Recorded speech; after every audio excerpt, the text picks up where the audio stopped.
Coucou tout le monde, on est là pour le dernier jeu de compétition, la grande finale du World Fitness Project, où on va savoir qui est sacré le champion masculin et féminin. Les épreuves, il y a eu 2 épreuves, elles étaient géniaux comme d'habitude. Moi, j'ai adoré les épreuves de cette compétition. On s'ennuyait pas, les autres, ils étaient très bien faits. Donc, encore une fois, c'était un plaisir de regarder. Donc, restez ici parce que je vais tout raconter en détail pour essayer de vous mettre au cœur de cette compétition. Voilà!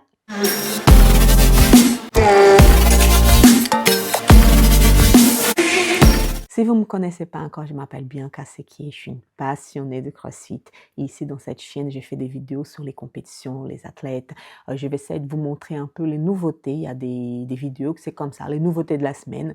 Donc, restez connectés. La première épreuve du jour, c'était une épreuve très dure où ça mélangeait l'éco-bike, qui fatigue quand même pas mal, et un travail avec du box jump haut, et aussi un travail avec le dumbbell lourd, avec le devil press, le mouvement qu'on adore, et des squats qui étaient quand même pas évidents. Pour le hit 1, encore une fois, le jeune Nate Ackerman, c'était un des stacks. C'était quelqu'un à regarder. Cet athlète qui, si vous suivez la chaîne, là, les vidéos antérieures, j'ai parlé pas mal de cet athlète. Je pense que c'est une belle promesse pour le CrossFit, une belle promesse pour l'avenir. Et faites attention à cet athlète parce que je pense que l'année prochaine, on va le voir assez souvent. C'est un Américain de 21 ans qui est une machine de guerre. Pour le deuxième hit, Adler, notre champion Adler, il a gagné sans souci. Et c'était très important pour lui parce qu'Adler, il a participé du premier tour du World Fitness Project. Il n'a pas participé du deuxième tour, je pense qu'à cause d'une lésion, parce qu'apparemment, il a une lésion au niveau de son dos.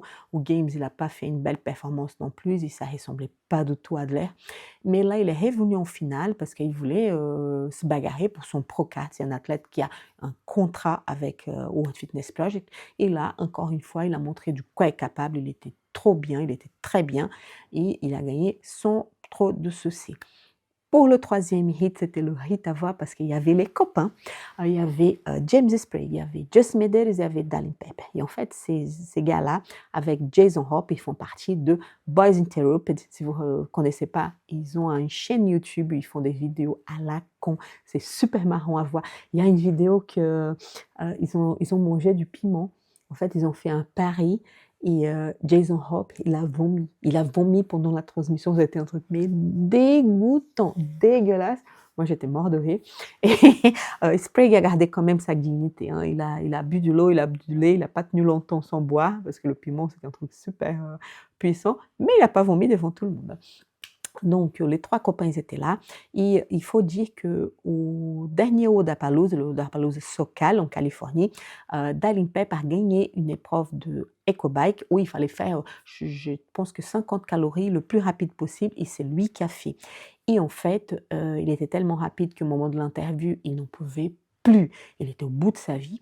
Et après, on a su qu'il a fait suite à ça, il a fait une rhabdomyolyse, qui c'est quand même une espèce d'ischémie, ça donne une ischémie. Tu utilises tellement tes muscles que ça fait une ischémie musculaire.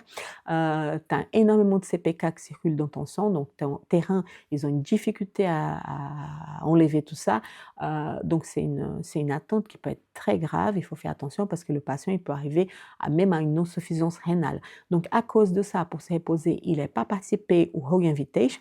Donc là, c'était la question, est-ce qu'il va pousser jusqu'au bout de sa vie comme il a fait au Wodapalooza ou pas, ou il va être raisonnable. Mais bon, Pepe, Sprague, Justin, ils sont pas raisonnables du tout, mais bon. Là, c'est James Sprague qui a mené cette course encore une fois. James, ce week-end, il était juste incroyable, parfait en tout, maîtrisé avec un mental de malade, avec une capacité physique assez impressionnante. Sprague qui a mené ses hits et Dallin Pepe est fini 2e place. Chez les femmes, pour le 2e hit, c'est la Canadienne Emily Hoff qui a amené. Cette athlète, c'est une athlète qui est connue déjà. Elle est très forte. Elle a même déjà été podium Games en 2024 en 3e place. Et cette année, c'est une année un peu difficile pour Emily parce qu'elle vient encore d'une lésion. Elle a une lésion, je ne sais pas où exactement, je pense que c'est au niveau du dos aussi. Mais là, elle a assumé ce hit et ça faisait plaisir. C'est une athlète qu'on aime bien, elle est très charismatique et c'est une athlète aussi du paramédical. Émilie, elle fait partie des athlètes qui travaillent encore. En fait, elle est du paramédical, elle est technicienne en radiologie et elle partage sa vie entre son travail et le sport. C'est un peu comme Lydia Fish. Je pense que Lydia Fish, elle fait encore ses études. Olivier Kestet aussi, hein. C'est pas des athlètes full-time 100% comme beaucoup d'autres. Le troisième hit, c'était une dispute entre Luce Kemper, Amy Kring et Emma Lawson. Et en fait, la Britannique Kemper, elle a mené encore un hit. Cette athlète, elle est incroyable. Moi, je trouve que cette année, mon opinion, hein, cette année, c'était l'année pour les hommes, c'est James Sprague. Et pour les femmes, c'est quand même Luce Kemper. C'est un comeback. Elle a eu une grave lésion au niveau de son poignet. Elle a dû se retirer du circuit de compétition pendant 2 ans et cette année, elle est venue, mais elle est venue avec une puissance impressionnante. Pour commencer l'année, elle a gagné le Lollapalooza individuel et là, elle finit avec une super performance au World Fitness Project. Amy Kring était proche à Kemp, mais en fait, c'est la Canadienne Emma Lawson qui prend la deuxième place et Kring arrive tout de suite après. Elle avait du mal avec les squats et ça, c'était un peu compliqué pour Kring parce qu'elle était avec Laura Horvat pour la dispute de première place. Et c'est vrai qu'une petite position ici, une autre position là-bas, ça peut jouer à la fin d'une façon pas très favorable. La dernière épreuve du jour, une épreuve le Pro 9 qui a mélangé des ring muscle up, des thrusters, les thrusters qu'on adore, mais thrusters avec une charge lourde, 85 kg pour les hommes, 55 kg pour les femmes. Et après, ils avaient du front rack lunge à faire, donc 3 rounds, et à chaque fois, ils avançaient dans les stations. Fisaga, au tout début, elle a désisté. Fille était blessée. Ils ont une belle blessure au niveau de l'épaule et en fait, elle n'a pas fait une super compétition là, où elle ne participait pas ou sinon elle était mal placée. Elle a eu un ou 2 moments où elle était mieux placée, mais bon, pas assez pour garder ce pro-card pour l'année prochaine.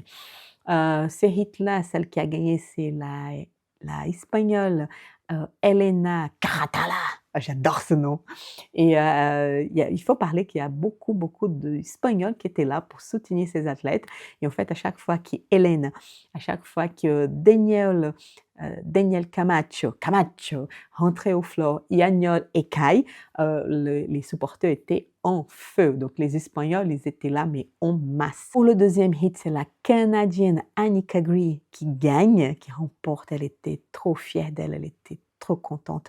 C'est une athlète très jeune aussi, 22 ans, qui qui est venue en qualification. Elle n'est pas une athlète pro-card et qui a essayé à tout prix d'avoir ce contrat. Et une athlète simple, une athlète puissante, c'est une fille qui est très très forte. Et au niveau de la gym aussi, forte au niveau de l'haltéro, au niveau de la force, mais en gym, elle a montré qu'elle est aussi très bien. Donc c'est une belle promesse pour les prochaines années de CrossFit. Après ces 2 hits femmes, il y a eu 2 hits hommes. Et pour le deuxième hit, on avait le champion de CrossFit Games déjà, Jeffrey Adler, avec le jeune Nate Ackerman. Et c'était une belle bagarre, ils étaient côte à côte, on regardait et on se demandait qui allait gagner, qui allait gagner. Mais en fait, à la fin, pour les lounges, il y a un qui passe super vite de l'autre côté, c'est l'Espagnol Agnol Ekay qui gagne, qui remporte. Et les supporters étaient en feu parce que Agnol, c'est un athlète qui est connu, qui est bien aimé des supporters. Et là, il a donné une interview qui était quand même touchante. Il a donné en anglais, mais après, il a parlé à son public espagnol. Il a dit 1000 fois merci d'être là, de le soutenir. Ils étaient trop, trop mignons à regarder. En plus, il est très beau. Oh, il est magnifique. Après, il y a eu la grande finale masculine et encore une fois, James Sprague, il n'a pas laissé la chance.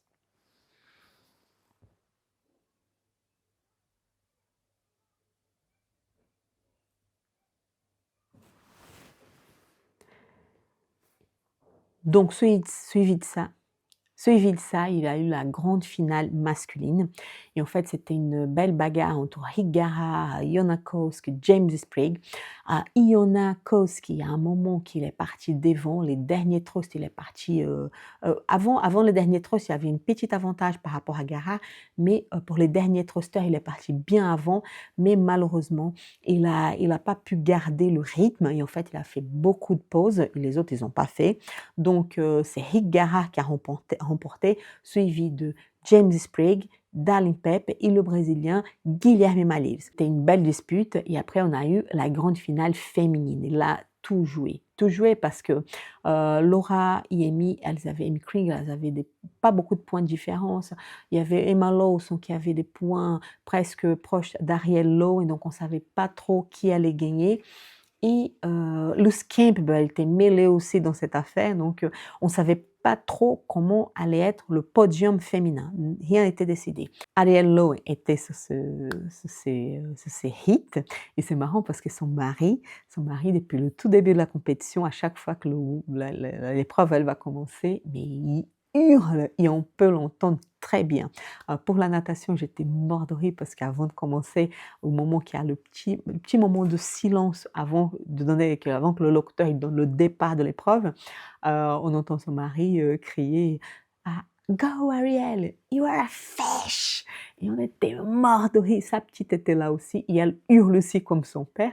Et là, c'était pas différent. Il a hurlé aussi, t'es la plus forte et tout ça. Et c'est vrai que c'est touchant. Ariel, elle a bien entendu son mari parce qu'elle a gagné ce rite et ça fait plaisir parce que c'est une athlète puissante, forte. C'est la maman la plus fitness des États-Unis. Après, normalement, c'est Kringle qui devait passer, mais elle a un peu galéré pour les derniers fonds et c'est Emma Lawson qui passe devant et qui prend encore une position de Kringle. Et ça l'a coûté le titre. Ça l'a coûté le titre parce qu'elles ont fini, elle et